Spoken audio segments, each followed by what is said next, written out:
Good afternoon, viewers. It's midday on Équinoxe television. You're welcome to the Bilingual Newscast. Christine Babanda, bon après-midi. Good day, Malaglory, Madame, Monsieur, bonjour et bienvenue dans votre 12 heures bilingue. Dans l'actualité nationale de ce mardi midi, crise anglophone, des coups de feu tirés sur 2 voitures par des hommes armés font au moins 4 morts à Moliko, dans la ville de Bouéa, région du sud-ouest du pays. L'attaque perpétrée dans la nuit du lundi 29 janvier fait suite au non-respect du lockdown imposé par les combattants séparatistes dans cette partie du pays. Nous reviendrons largement sur cette information dans nos prochaines éditions. Autre lieu, autre actualité, une explosion dans une boulangerie fait 2 morts et 2 blessés au quartier Bonabéry dans l'arrondissement de Douala 4e. Pour l'heure, les circonstances et les causes d'ailleurs de cet incident ne sont toujours pas élucidées. Revivons ce moment tragique avec Kevin Thiogo, Robert Moukoubé et Nadine Ngwanfo. Au domicile familial de Damirabel Jouées ce matin, lourde est l'atmosphère. La famille porte le deuil de leur garçon de 10 ans, Godkwen, décédé de façon tragique dans une explosion dans une boulangerie au quartier Mabanda, lieu de Hong Kong City, arrondissement de Douala 4e. They told me that he was inside and ran inside the boulangerie. But they held me so much. The other son went inside and saw him. La maman dit que il est comme ça, il ne voit pas son fils. Et dès qu'il prononce le nom, c'est là où mon fils se rappelle que ce garçon est passé avec une bouteille de bière à main pour aller à l'intérieur. J'entre à l'intérieur, je fouille dans les fers. Maintenant, elle trouve l'enfant, que les fers ont perforé l'enfant tous les côtés. Le bilan de l'explosion survenue autour de 12h30 le dimanche 28 janvier 2024 est de 2 morts et 2 blessés.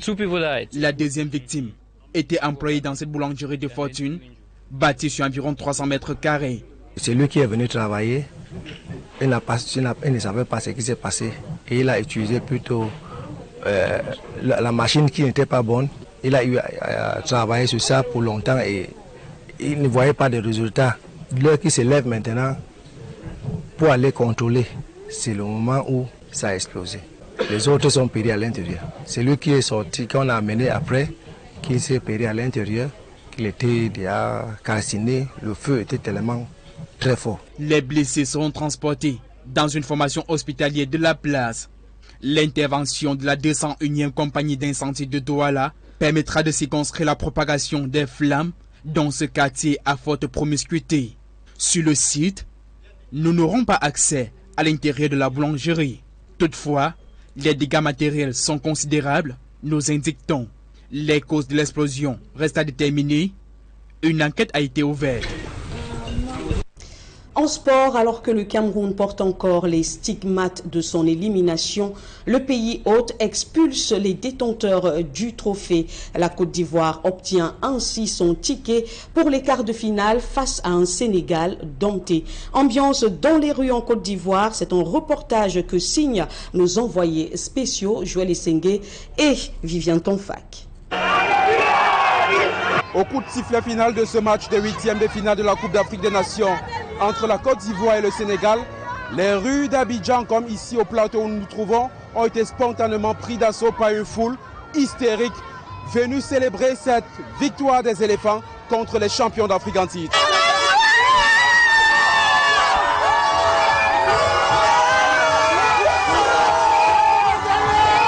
Les gens disent qu'on ne vaut rien, mais on a gagné. Par la grâce de Dieu, parce que nous sommes un pays béni de Dieu. Je suis fier de nous, on est fier de nous, on va gagner, je dis, on joue Maroc, non, je suis pas Maroc, on joue pas Maroc. Mais aujourd'hui, je dis, Inch'Allah, si Dieu le veut, nous on va gagner cette victoire. Mais aujourd'hui on a eu, voilà. Klaxons de véhicules, sons de vuvuzela et même les feux d'artifice, tout a été mis en œuvre pour exulter, pour célébrer cette victoire presque inespérée des éléphants de la Côte d'Ivoire contre les lions de la Teranga du Sénégal. Qui Dans ces moments d'euphorie, les supporters ivoiriens ont été rejoints par ceux du Maroc, qu'on reconnaît ici comme ceux-là qui ont contribué à la qualification de la Côte d'Ivoire. Merci encore aux Marocains, grâce à eux aujourd'hui nous sommes en quart de finale. Vive au roi, vive le roi, Majesté Mohamed VI. On vous aime, on vous aime.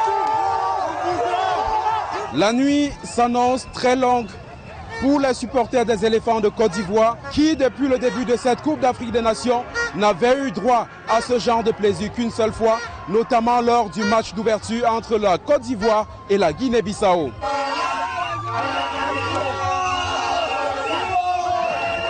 Ressuscité par le Maroc, la Côte d'Ivoire en enterrant l'espoir d'un deuxième sacre consécutif pour les Lions de la Teranga du Sénégal, s'est sereinement mis sur le chemin du paradis. Depuis à Janvier, nous sommes Joël Sengue et Vivien Tonfac, envoyés spéciaux Équinoxe Télévision. Merci à nos envoyés spéciaux pour cette forte mobilisation. Non loin de cette liesse, prenons à présent la réaction du nouveau sélectionneur ivoirien, Emer Faye, qui se veut ambitieux pour la suite de la compétition. On fait une grosse entame de match. Ils nous ont mis en difficulté sur les 10-15 premières minutes. On n'a pas réussi à mettre notre ligne nos deux lignes de 4 et notre ligne de 2 en place comme on le voulait. Ils arrivaient à trouver les milieux, ils arrivaient à sortir le ballon avec les défenseurs. Donc on a pris un peu de temps à rentrer dans le match. En plus on a pris ce but très très vite. J'avais un peu peur vu d'où on vient, j'avais un peu peur qu'après ce but au bout de 3 minutes on abandonne et on baisse les bras. Mais voilà, avant le match j'avais demandé à mes joueurs d'être des vrais éléphants. Jusqu'à présent on avait été des éléphantaux. Je leur avais demandé d'être des éléphants, de tout donner, de rien lâcher, de se battre, des guerriers. Et ils m'ont répondu. Moi je pense que c'est le mental, c'est pas mental parce qu'on prend un but au bout de 3 minutes. Derrière, soit on fait comme contre la Guinée équatoriale, c'est qu'on sombre. Et non, les joueurs ils ont fait front. J'ai senti vraiment beaucoup de solidarité aujourd'hui. Vraiment, c'était important pour moi qu'on retrouve un équilibre, qu'on retrouve une force collective, qu'on retrouve un bloc. Et ils m'ont donné ce que j'attendais. Je pense que ça s'est joué sur ça, le fait qu'on joue ensemble, qu'on défende ensemble, qu'on attaque ensemble. C'est la solidarité qui nous a fait gagner aujourd'hui. Aliou Cissé, le sélectionneur des Lions de la Teranga, mécontent, s'est également exprimé dans cet extrait capté par nos envoyés spéciaux. On va parler sur l'arbitrage, parce que nous sommes fair play. Je pense que vous avez bien vu ce qui s'est passé. Je vous laisse vous commenter ce qui s'est passé dans ce match-là sur notre pénalty refusé sur Ismaël Assar et le pénalty que l'arbitre se siffle pour l'équipe adverse. On le prend comme ça. Il n'y a pas une défaite qui fait du bien. Donc voilà, nous on veut intervenir ici pour conserver notre titre. Et Dieu l'a décidé autrement. Donc voilà, alhamdoulilah. Manque de réalisme, on a manqué de finition devant les buts aujourd'hui. Et voilà, je pense que les 15 premières minutes, on a respecté les consignes du coach. On a joué comme on avait l'habitude de jouer, avec beaucoup d'intensité. On marque ce but-là et malheureusement, après avoir marqué ce but-là, on a arrêté de jouer. C'est dommage, mais voilà, on ne va pas refaire le match. Aujourd'hui, félicitations à la Côte d'Ivoire qui ont tout donné, que tout le monde les enterrait malheureusement. Mais voilà, ils sont bien revenus, ils se sont battus du début jusqu'à la fin. Ils gagnent au tir au but, on sait tous que c'est 50-50. Malheureusement, c'est nous qui sortons, mais on remercie le bon Dieu de nous avoir permis d'être arrivés jusque-là. Merci. Prenons à présent ce clin d'œil à notre partenaire Orange Cameroun qui continue de distiller du bonheur sur l'étendue du territoire national à travers ces max de l'eau que nous vous proposons de découvrir dans ce public reportage. Chez Orange.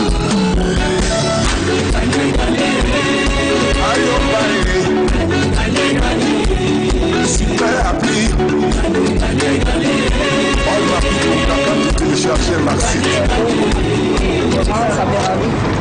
Très fier de Orange Cameroun. Merci d'avoir merci.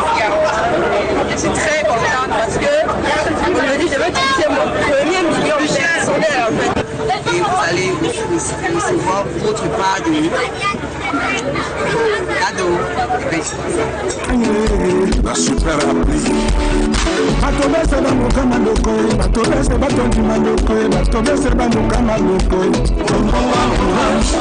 De cette ville, vous savez, Orange depuis de nombreuses années apporte de la joie et du bonheur auprès de cette population. En 2022, c'était 250 millions. En 2023, nous avons poussé la barre un peu plus haute.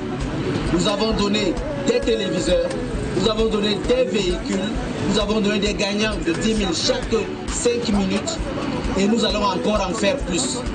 Et pour cela, il n'y a qu'un seul secret, c'est une application à télécharger maximum. La population vraiment extrêmement contente et satisfaite. Le gagnant de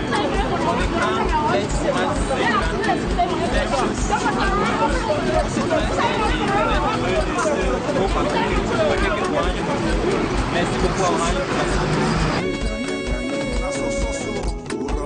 I can open a place where I can do Orange transaction and I can equally launch out a business which will help me and help other Cameroonians with this amount of money that Orange has given to me. Avec les 1 million, je vais mettre ça dans mon commerce. Je suis très contente par rapport à Orange. Vraiment, je voudrais dire à toute la population de s'abonner à Orange.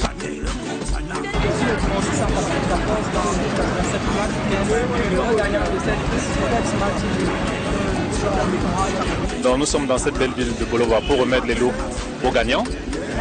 Orange Cameroun sans cesse innove tout le temps.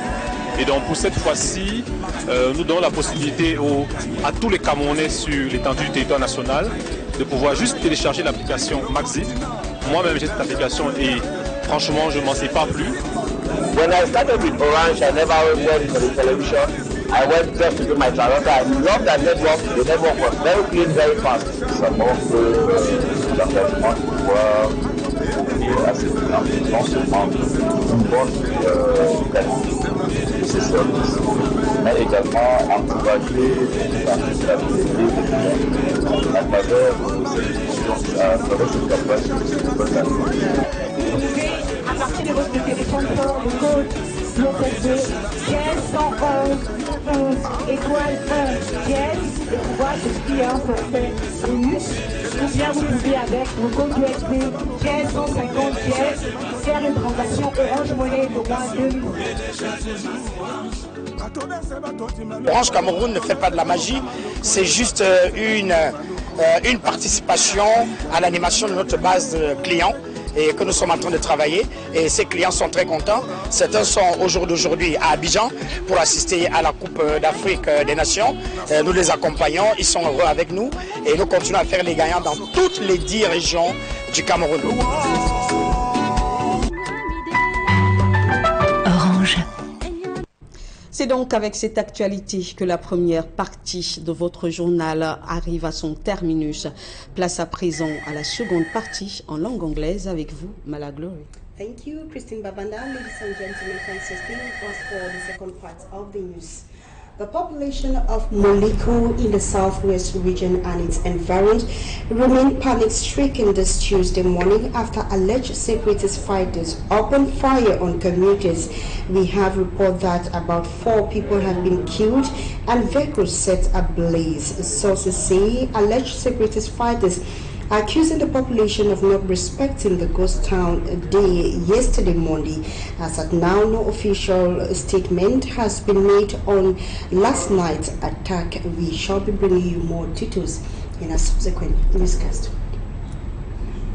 And still on the Anglophone crisis, the United States Ambassador to Cameroon, Christopher Lamora, expressed the United States' readiness to see continuous dialogue as a step to end the armed conflict in the English-speaking regions of the country. More details with our Northwest correspondent, Buster.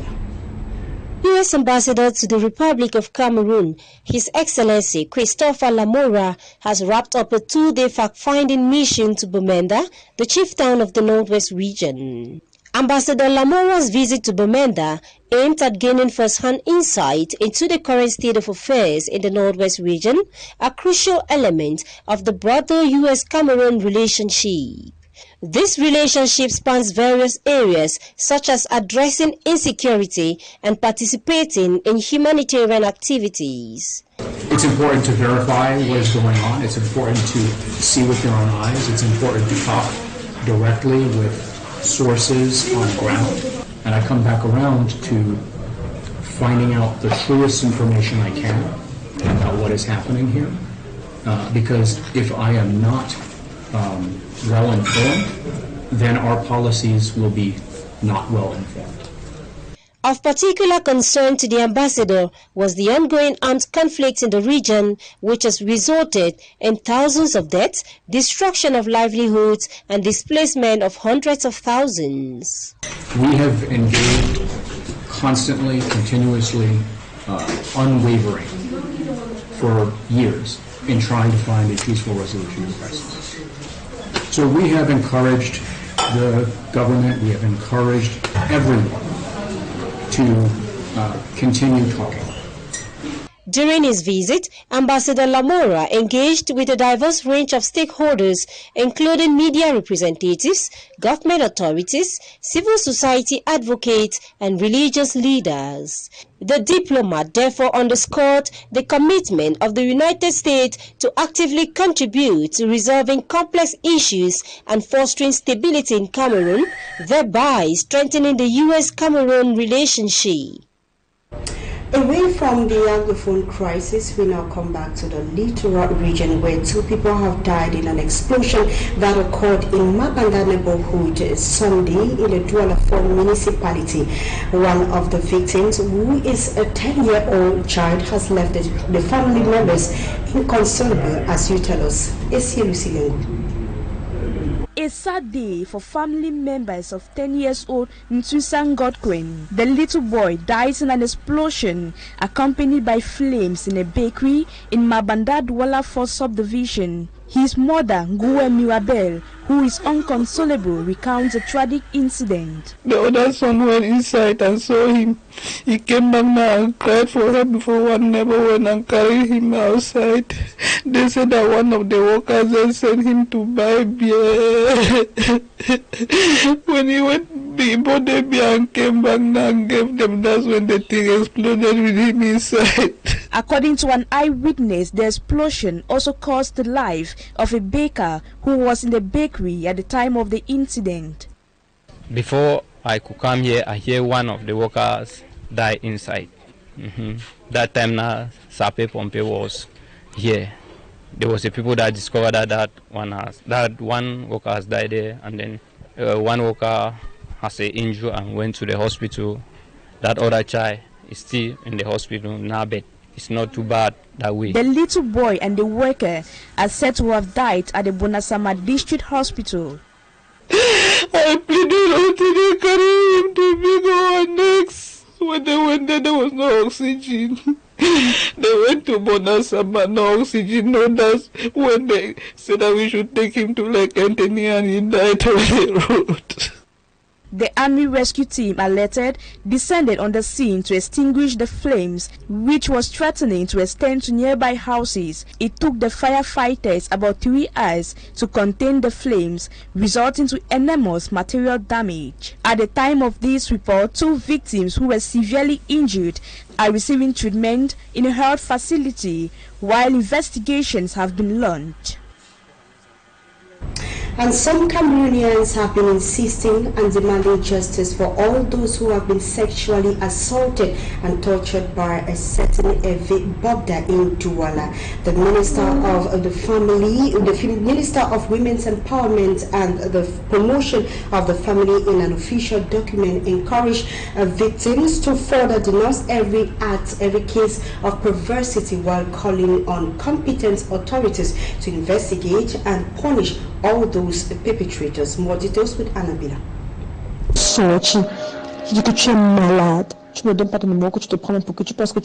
The serious human rights violations by Cameroonian citizens, which have been making news headlines, especially on social media, is gradually taking a different twist. Several Cameroonians expressed worries over the inhuman treatment meted on some youngsters, especially young girls. Most people wish the suspects be brought to book. Nathalie Yamp, a social critique. Selon la loi, toute personne est réputée innocente jusqu'à ce que la preuve de sa culpabilité soit établie par une enquête ou un tribunal. Selon la loi également, la justice, ou plutôt le procureur, peut s'autosaisir, notamment lorsque quelqu'un est poursuivi par la clameur publique. As the pressure mounts on public authorities, the Minister for Women's Empowerment and the Promotion of the Family reacts in an official communique signed January 26.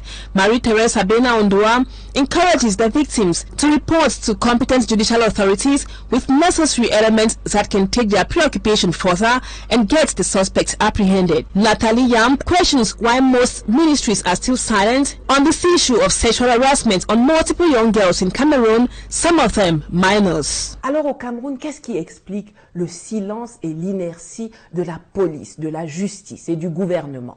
The Cameroon Human Rights Commission, during a press release recently, affirmed to have received reports circulating about multiple alleged cases of serious human rights violations purportedly committed by a Cameroonian citizen based in Douala. They include physical and moral torture through rape and threat, indecent assault, as well as sexual harassment. However, given that the complaints are anonymous, they objectively prevent the Commission from handling these alleged cases. The Human Rights Commission has initiated findings and exhorts the competent authorities to promptly investigate the cases with composure and impartiality. Supporters of the Elephants of Côte d'Ivoire expressed excitement and the desire to win the trophy of the 34th edition of the African Cup of the Nations. This is after they were qualified to the quarter-final following the defeat against the Teranga Lions of Senegal. More details with a special envoy, Magic and Gabriel. Oh non, non, les Ivoiriens ils méritent ça. Quand tu crois pas en USA, ils font ça. C'est formidable.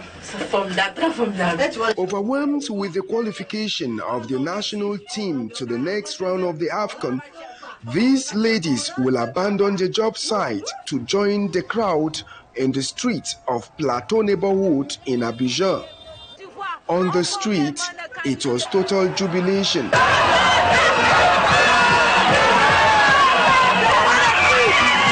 And the supporters are so happy with the performance of the Elephants of Côte d'Ivoire, who were written off against the defending champions, Senegal. People made mockery out of me at the job site before the game, and I went into tears because I said my country was going to win. Many people made mockery of us, but we have won. I'm so happy because we have qualified. People told us that we are nothing, but by the grace of God, we won because we are a blessed nation. The qualification of the Elephants of Côte d'Ivoire to the quarterfinal couldn't have been possible if not for the results of Morocco, and the Ivorians acknowledged it. I thank the Moroccan team that enabled us to cross to the quarterfinal. The more reason why a Moroccan fan was amongst the Ivorians to celebrate their victory. Vive le roi majesté! Long live the king, His Royal Majesty Mohammed VI. We love you.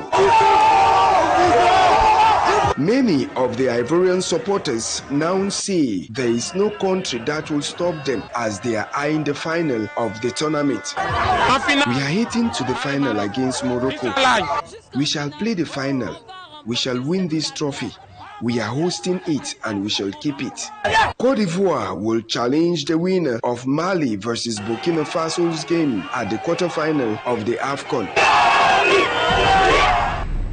And Cape Verde equally picked up a ticket for the quarterfinal of the African Cup of Nations after winning Mauritania by 1-0. More details with Magic and Gabriel.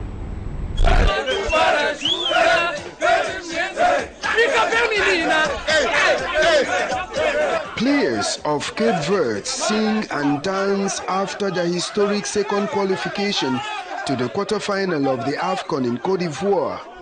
The satisfaction within the Blue Sharks was uncontrollable. All I can tell you is we are happy. We make a lot of effort to win this game. It was tough for us, but all Cape Verde is happy now. Now we must continue. But the players appreciated their opponent of the day, Mauritania.